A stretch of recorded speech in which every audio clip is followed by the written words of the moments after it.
Good morning student. Today let's go to the next topic, that means amplitude, time period, frequencies.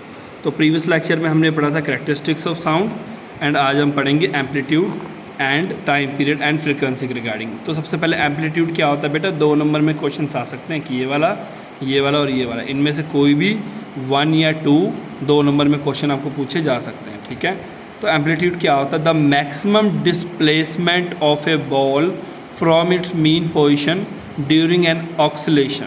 ठीक है बेटा, मतलब क्या है कि कितना मैक्सिमम डिस्प्लेसमेंट है एक बॉल का, कहाँ से उसका मेन पोजीशन, मतलब ये कौन सा पोजीशन है, मेन पोजीशन, ये एक्सट्रीम पोजीशन, फिर ये मेन पोजीशन, ये एक्सट्रीम, देन ये मेन पोजीशन।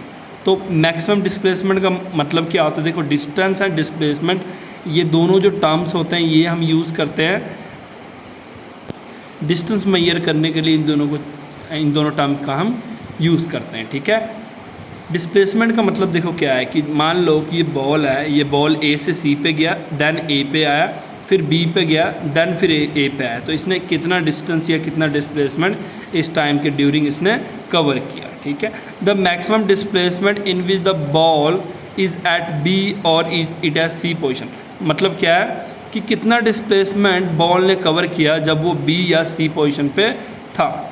ठीक है बेटा, तो डिस्टेंस और डिस्प्लेसमेंट दोनों हम डिस्टेंस कवर मेजर करने के लिए ही यूज़ करते हैं। ठीक है, ऑक्सीलेशन इज़ ए स्मॉल, अगर बॉल मूव करे small distance, oscillation is small if ball move small distance.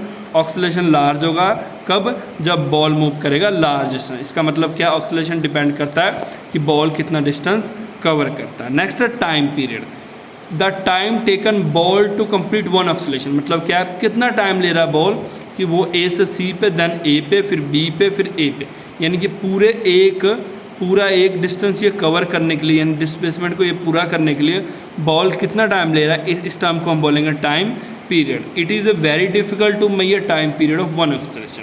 Next का लाइन है कि काफ़ी डिफिकल्ट है बेटा एक ऑक्सीलेशन का टाइम को मेजर करने के लिए। देयरफॉर हम क्या करते हैं बेटा, हम क्या करते हैं, कुछ ऑक्सीलेशन के टाइम को मेजर करते हैं। देखो इसमें हम क्या कर रहे हैं, एक ऑक्सीलेशन का टाइम मेजर करना काफ़ी टफ है, तो इसमें क्या करते हैं हम 10 या 20 ऑक्सीलेशन लेते हैं, उनका टाइम को मेजर करते हैं, मतलब बॉल कितने बारी ये पूरा डिस्टेंस कवर कर रहा है या डिस्प्लेसमेंट कवर कर रहा है, टोटल 10 बारी देखते हैं, फिर उसको हम 10 से डिवाइड करके फिर हम एक एवरेज टाइम पीरियड निकालते हैं एक ऑक्सीलेशन का। ठीक है, लास्ट है frequency, the number of oscillation, मतलब 1 सेकंड में ये कितना ऑक्सीलेशन कर रहा है, 1 सेकंड में ये कितना ऑक्सीलेशन कंप्लीट कर रहा है, उसको बोलते हैं फ्रिक्वेंसी ऑफ ऑक्सीलेशन।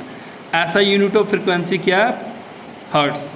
ठीक है बेटा, एक होता है ऐसा यूनिट, एक होता है सीजीएस। ठीक है बेटा, अभी तो जस्ट मैं आपको ये वर्ड्स बता रहा हूँ, अभी सुन लो, 9th क्लास में जाके इनके डिटेल्स में हम पढ़ेंगे। ठीक है, ऐसा यूनिट क्या है इसका, हर्ट्स है, और इस ऐसा यूनिट का मतलब ऐसे समझ लो कि फ्रीक्वेंसी को मेजर करते हैं हर्ट्स में, जैसे कि किसी चीज़ को वे करते हैं किलोग्राम में ना, वैसे इसको मेजर करते हैं हर्ट्स में।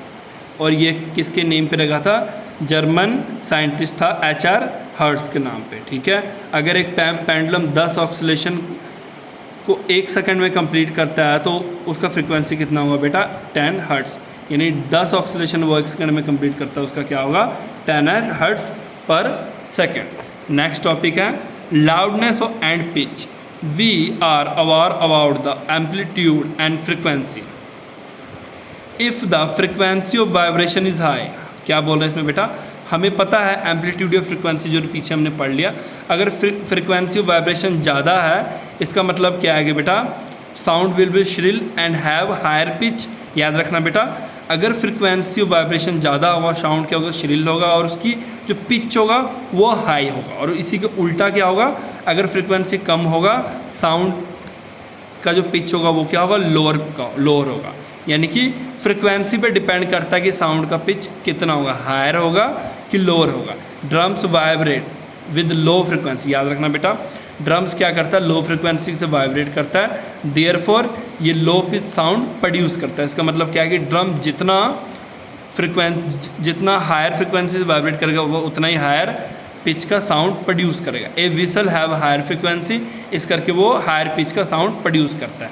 ठीक है, मतलब जितना ज़्यादा फ्रीक्वेंसी होगा उतना ज़्यादा क्या होगा, श्रिलनेस होगा, किसमें, वॉइस में। A bird make higher pitch sound and lion makes low pitch sound. और उसी तरह क्या है, voice of man has low frequency as compare to child and women. मतलब क्या है कि अगर एक मैन की अगर वॉइस कंपेयर करें एक चाइल्ड और वुमेन से, वो क्या होता है, लो होता है। विच हैज़ हायर फ्रिक्वेंसी, ठीक है बेटा, and therefore their voice is श्रिलर।